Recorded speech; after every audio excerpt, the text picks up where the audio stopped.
Hey everybody, it is Coach Q.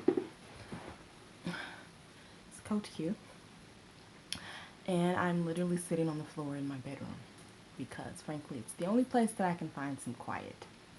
Um, right now, my stepson is having a one-man concert in the hallway next to my office. I was going to go outside, but then it's cold because Michigan doesn't know how to move forward to spring. So yeah, I'm on the floor in my bedroom, and I'm about to just shape and clean up my nails because they need it. But I figured I would do this video impromptu style the way I wanted to do it. Actually, originally I was going to, record, edit, and do all that stuff.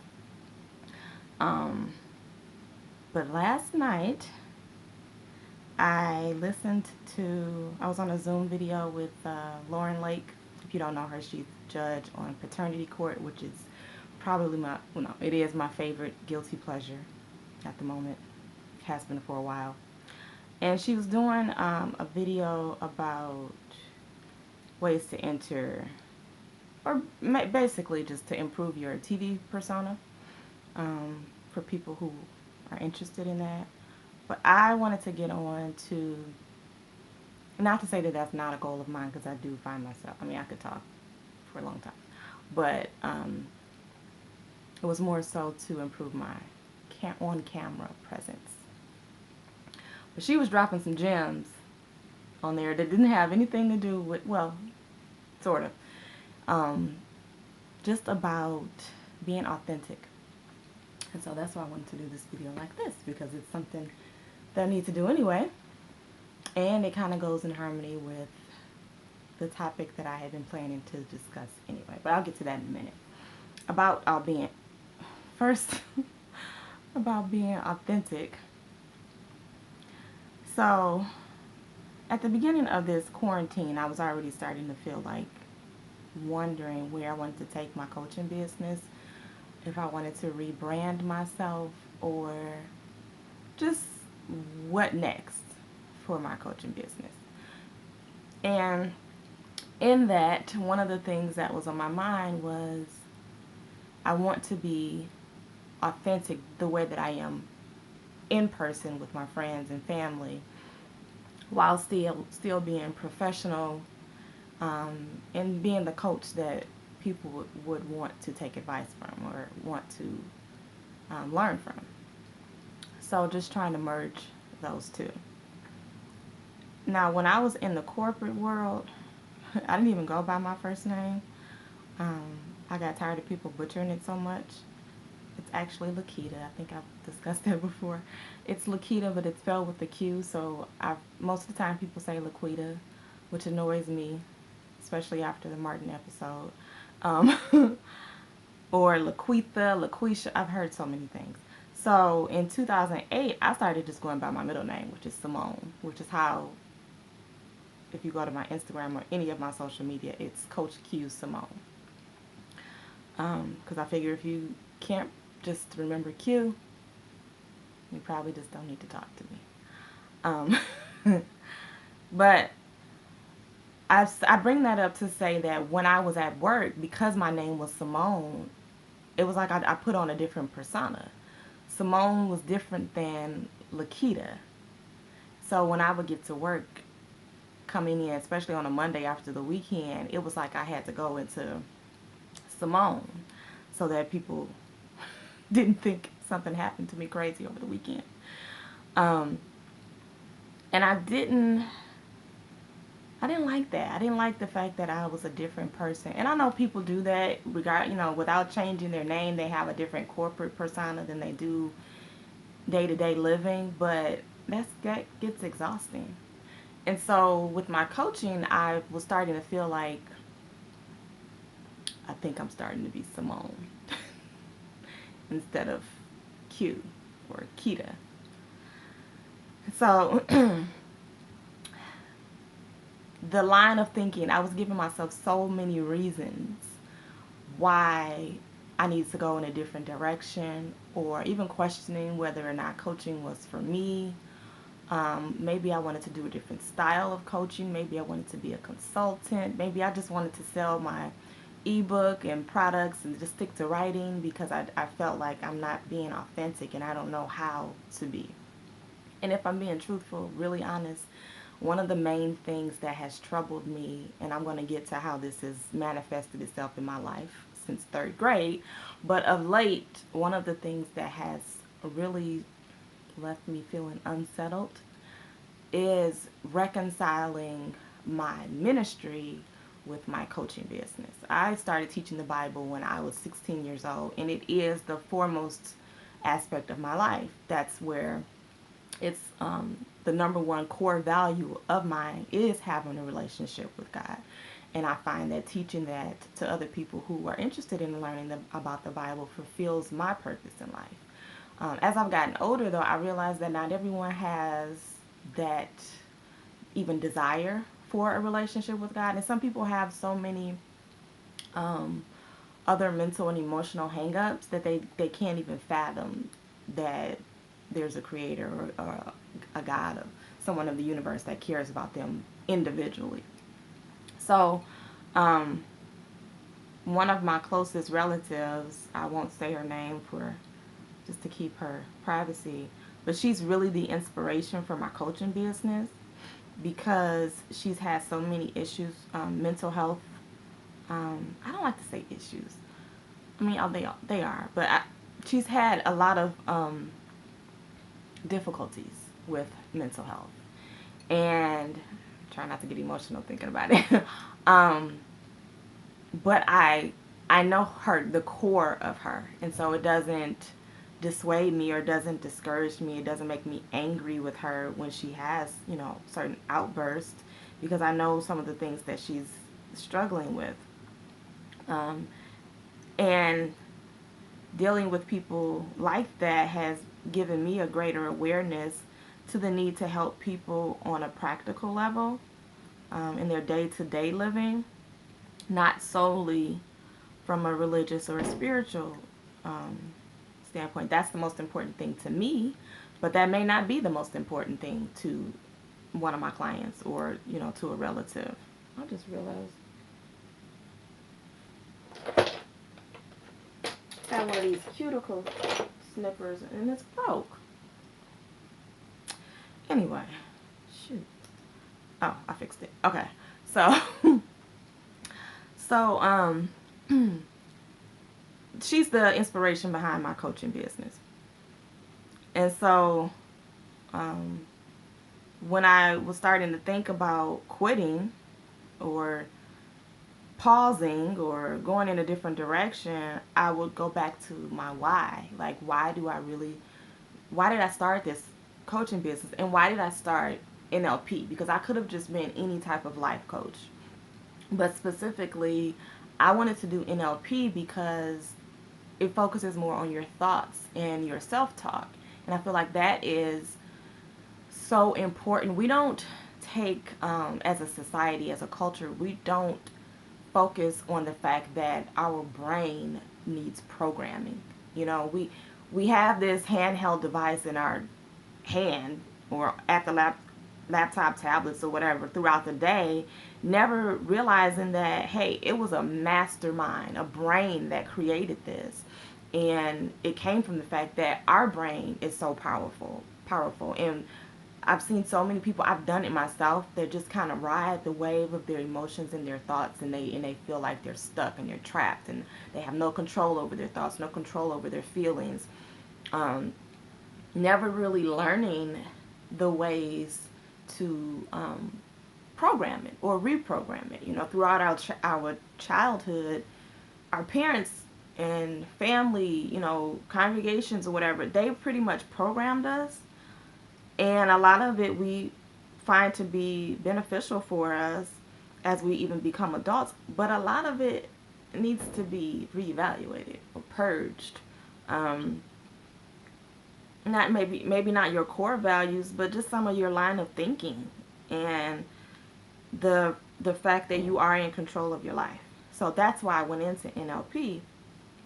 And so when I started to think about quitting or um, why I was feeling stuck, it really was because I was trying to rationalize within myself what's most important right now. You know, when the pandemic first happened and we had to go into quarantine, it was like, okay, so my ministry is a foremost concern to me right now. It has always been, but right now people need practical help. Like they really need some coping skills, and while I have an appreciation for the fact that the Bible is practical and has use for everyday living, ooh, excuse me, how do I use that to translate that to help someone who doesn't appreciate the Bible? So I say all of that to get to the topic that I want to talk about today, which is self if I could say it right, self-sabotaging. Um, and it's crazy how experiences, you can try to ignore what you really need to work on, but my clients have really helped me to work on myself. And so as I'm talking to them about, not self-sabotaging and keeping up with their goals or whatever, I have to look at myself. And even the other day I was on a Zoom call with a group of people, and one of the gentlemen, he's older and he really knows some things about technology less than what he lets on. And he just kept asking all these questions. And so I didn't say it out loud. I said it to myself, but it was a judgment of him. I said, he's only asking all these questions because he really doesn't want to do it. He's trying to come up with reasons why not to do it. But in one of my recent videos, I talked about perception is projection. And it's one of the main teachings in NLP. And it basically means that you don't recognize something in someone else unless it's in you. So when I said that about him, later on I got to thinking like, yeah. I recognize that in him because it's what I've been doing. Asking myself all these questions, trying to give myself reasons as to why this may not be for me.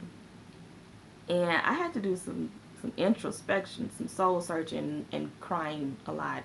My husband can testify to that. Um, and it occurred to me, I had to admit, that I have been self-sabotaging since I was in 3rd grade. Yes, it goes back that far.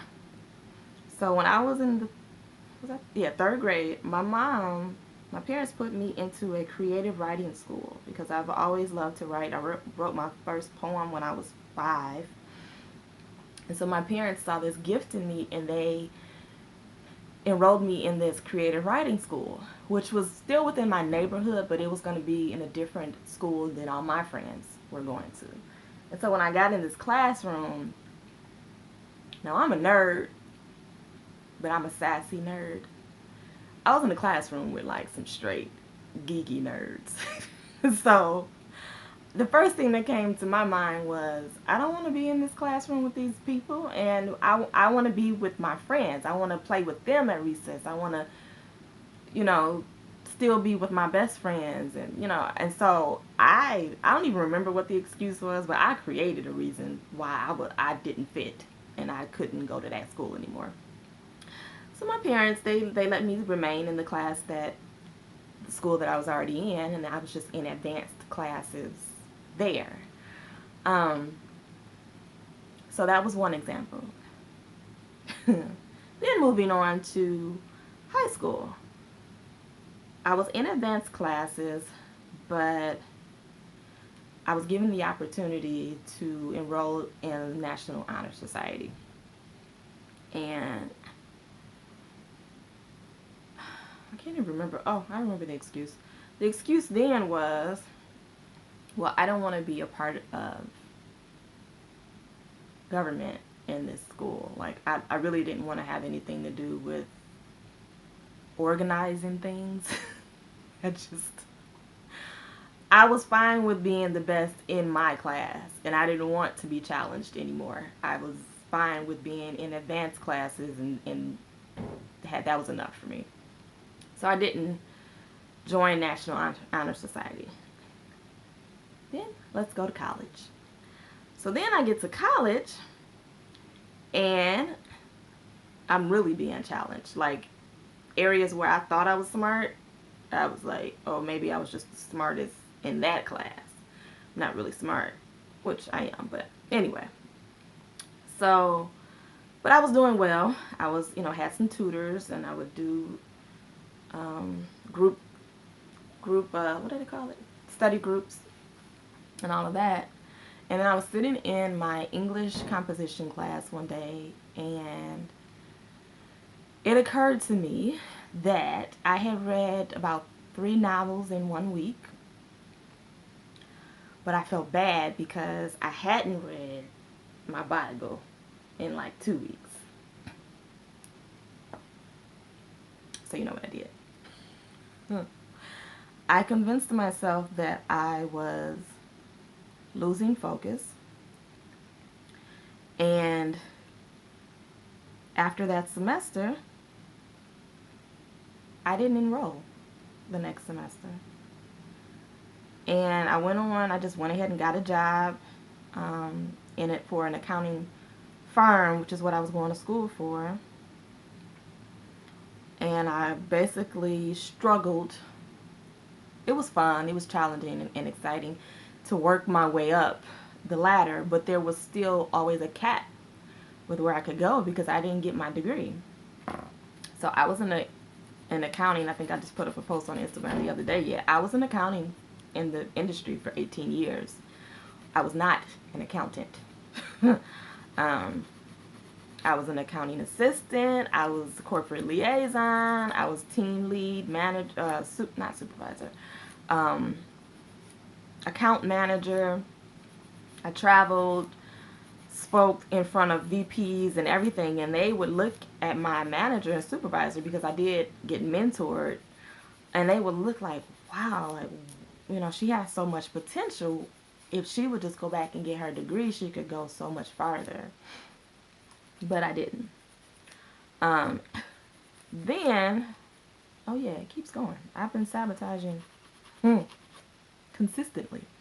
Then, in 2007, I wanted to be a flight attendant. Like, I've dabbled in so many different industries. I was an event planner, I was a travel agent, and that's what led me to wanting to be a flight attendant. So I go for an interview to be a flight attendant, and I get hired on the spot. Like, they were like so impressed. They were like, you're comfortable speaking in front of people. You memorize the script on the, you're so professional even in your appearance. They were like, you're hired. We'll contact you for training. So 2 weeks come around, and I was just like, I'm not really sure. I don't know if this is right for me. And I was married. It was my first husband. I was married to a firefighter at the time. Well, my husband now is a firefighter too. Not that I have a thing, because I don't, because I almost didn't marry my current husband because of that. But anyway, I digress. So I wasn't sure. So I asked a friend of mine, like, what do you think? And she's religious like I am, and she's like, you should pray about it. You should be very specific in asking for a sign, basically. So I did that. My leg is going to sleep. So I prayed, and I was very specific. I even asked, I'm like, God, if it's meant for me to be a flight attendant, if it's meant for me to take this job, could you have them call me by 10:15 a.m. on Tuesday? They called at 10:13. And I was like, okay. That was all the sign I needed, right? But what do you think I did? Because my husband at the time was a firefighter, and which meant he worked 24-hour shifts, and because I would have had to go away for, I think at the time it was 2 weeks, or was it 6 weeks? 2 to 6 weeks, I can't remember, for training in Minneapolis, I told myself this is not going to be healthy for my marriage. So I didn't go. And to this day, that's probably the number one regret that I don't have many regrets about decisions that I've made in life, because I feel like whatever you make, decisions you make, they are in line with where you're supposed to be at the time. But I know for a fact that that was not a good decision.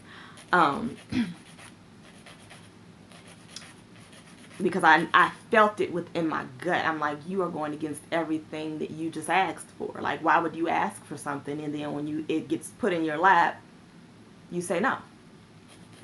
So when this latest line of thinking was happening with myself, I'm like, well, I'm not self-sabotaging because these are valid reasons to consider. But then I said, you know what? Let me do some research. Let me find out like exactly what are some self-sabotaging behaviors.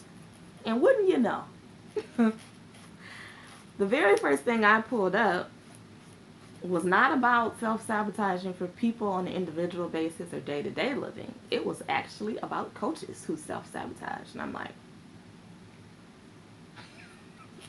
this is strange. And one of the things, actually, you know what, I have a list here. Putting off clients or sales generating work. Trying to focus on too many things. Not networking. Constantly worrying what could go wrong. Not pricing your products high enough. Fooling yourself that you'll burn out. Yep, too much, yeah. Setting unrealistic goals. That's from businesstown.com. And I just had to go look in the mirror and say, girl, get it together. Because it's so easy for me to encourage, to coach, to counsel, give advice, whatever, to other people. I can see it clear as day. Not just because of, training or whatever, from life experience. I'm just like, no, this is how you can improve. These are the strategies and techniques you can use. But when it comes to myself, I have to apply the same information, because I am at a crossroads. And it's not really a crossroads as in what should I do, should I leave or should I go. I'm at a crossroads and I see the finish line. I see my purpose. I see everything that I've envisioned for myself in this business actually coming to fruition. And if I'm being perfectly honest, that's frightening. It's frightening for me because I have so many, throughout my childhood, throughout my life, I've had so many people tell me, you can't do both. And when I say both, I mean have a relationship or be spiritually inclined, and while also pursuing something that you're passionate about. And I will say I don't disagree with that to a certain extent, because if it's something that conflicts with my relationship with God, then no, I'm not doing that. However, I just personally feel that for me, what I have done in my life, I've used that as the scapegoat. I've used that reason, because as long as I say that, nobody around in my inner circle is ever going to try to encourage me to do otherwise, because as long as I say it's because I want to keep my relationship with God, they like, oh, okay. But that's not the reason why. I was just saying that. I was really sabotaging myself. So, I say all that to say, to help you avoid or stop doing what I will stop doing now that I am putting this on video and actually telling you what my issues are. Then I will be accountable for my own decisions and my own actions. So when it comes to self-sabotaging behavior, you first have to know what it is. It doesn't always present itself in, it can be passive or aggressive. It can be an action, or it can be something that you don't do. But when you, whether passively or actively, prevent yourself from achieving what you set out to do, that is self-sabotaging behavior. Even procrastinating is self-sabotaging behavior. So that's the first step. And then recognize how it's showing up in your life. What habits are you implementing in your life? What habits are you developing that are really not healthy for you, that are really, like I said, preventing you from achieving your goals? And then what's the root cause? Like, I had to go all the way back to 3rd grade.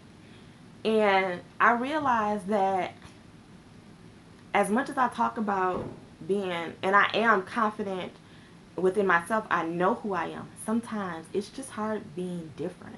It's hard being not the outcast, but just being the standout, you know, in your group of friends, in your inner circle, and people that you find to be of importance to you. It's hard being the one that doesn't do exactly what everyone else does. In 3rd grade, I made that judgment call for my whole life that no, you will only go so far, because as soon as you are about to be different or stand out or be a light, then you will dim it. And Lauren said something on the meeting last night about focusing on being a light instead of a star. And that is I have on my wall, it's a scripture, to let your light shine. And I put that on my wall for a reason, because I must remind myself of that. Don't dim your light for anyone, because that is self-sabotaging behavior. Take some time to do some self-reflection, like I had to do, and just be open and honest, and admit it to yourself. And then find that inner positive reinforcement. Your self-talk, the linguistic part of neuro-linguistic program, your self-talk is so important, because no one else can motivate you but you. No one else will be your biggest cheerleader but you. And if you can do that, if you can motivate yourself, then you are halfway to achieving your goals. After that, it's just the plan. So then you just got to change your pattern of behavior. I know now the things that are showing, how self-sabotaging behavior is showing up in my life. And even just this morning, I had to focus. I was trying to do too much, too many things at once, and that will convince me that I'm overwhelmed, and I'll slow down, when in actuality, no, you just need to slow down. You just need to prioritize and do one thing at a time, and you'll accomplish it and be fine. So making those small yet meaningful changes will help you to set your goals and to actually achieve them. So I hope this benefits you. It's helping me this time in quarantine and the introspection that's going on. I was welcoming it in the beginning, because I'm like, yes, finally, people get to appreciate what us introverts have been doing for centuries, introspection, all that stuff. But when you actually do it, you're like, wow, these are some really powerful insights that I'm gaining about myself that I know will make me that much more influential and powerful, and be that light to my clients in the future. So I'm going to go ahead and finish shaping my nails, and I'll probably just put some calcium on there, or a clear polish. Until the next time, it's Coach Q.